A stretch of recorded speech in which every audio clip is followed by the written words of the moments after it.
নমস্কার বন্ধুরা, কেমন আছো সবাই? আমি খুব ভালো আছি। আজকে আমি বানাবো মটনের একটা রেসিপি। আমি মটনে আগে থেকে সব কিছু মশলা অ্যাড করে নিয়েছি।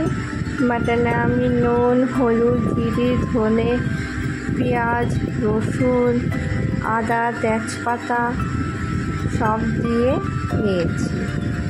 এখন আমি এটাতে একটু সামান্য পরিমাণ তেল অ্যাড করব।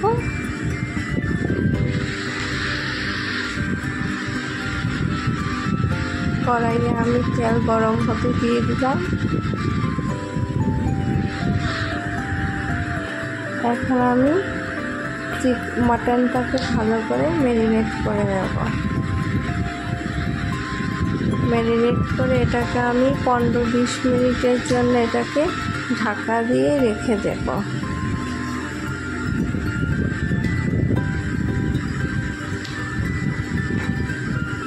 এখন আমি তেলে শুকনো মরিচ ফোড়ন দিয়ে দিলাম। এখন আমি আগে থেকে থেতো করে নিয়েছি কাঁচা মরিচ, আদা আর পেঁয়াজ কুচি আমি দিয়ে দিয়েছি। এখন এটাকে একটু নাড়াচাড়া করে নিচ্ছি। এটাকে একটু হালকা করে নাড়াচাড়া করে নিতে হবে। এখন আমি এটাতে আলু, পেঁয়াজ আর টমেটো দিয়ে দিলাম। এটাকে একটু ভেজে নেব, হালকা করে এটাকে ভেজে নেব।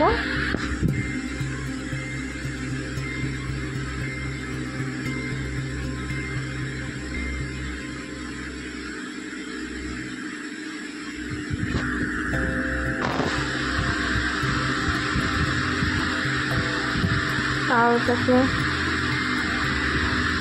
ভেজে নিচ্ছি। আমাদের আলুটা ভাজা হয়ে গেছে।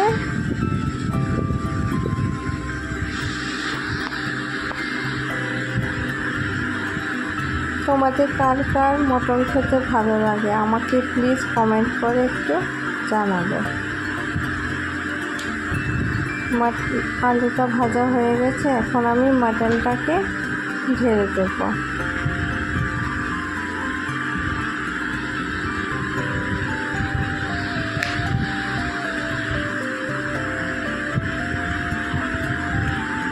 এখন আমি মটনটাকে কিছু সময়ের জন্য একটু রেখে দেব চাপা দিয়ে।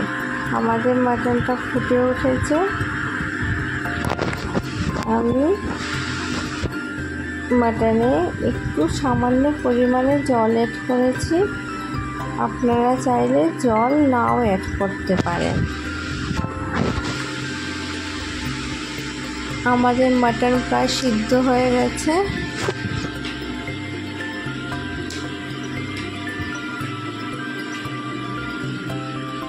এখন আমি মটনে একটু মিট মশলা দিয়ে দিলাম,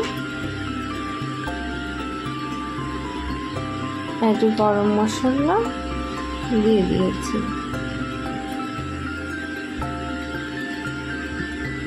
আমি মটনে শুকনো মরিচের গুঁড়ো অ্যাড করিনি। আপনারা যাদের ভালো লাগে তারা অ্যাড করতে পারেন। এখন এটাকে মটনটাকে একটু নাড়াচাড়া করে নেব।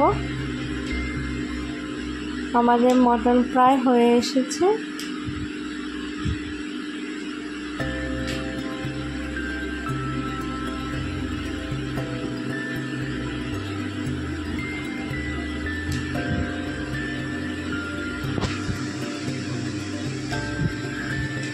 আমাদের